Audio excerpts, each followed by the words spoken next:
тоном президента Республики Таджикистан почетным знаком глав государств Центральной Азии за выдающиеся заслуги выразить как дружбы, добрососедства, взаимопонимания, сотрудничества между государствами Центральной Азии, укрепление мира и безопасности в регионе и продвижение совместных интересов и инициатив стран региона именно в международном сообществе.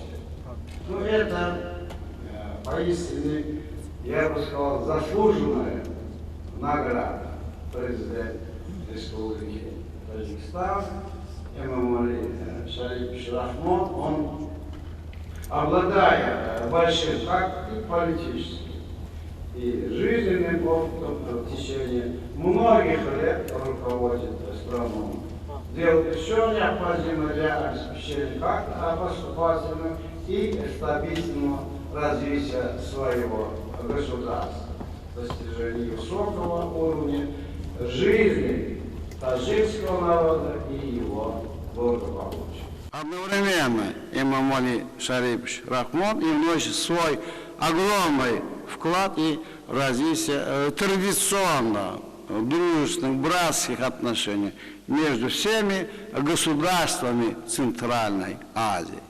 На международной и политической арене президент Республики Таджикистан знает как видного государственного деятеля, то есть активно участвуя в решении самых актуальных вопросов современности. Я искренне поздравляю вас, уважаемый Эмомали Шарипович, с этой наградой.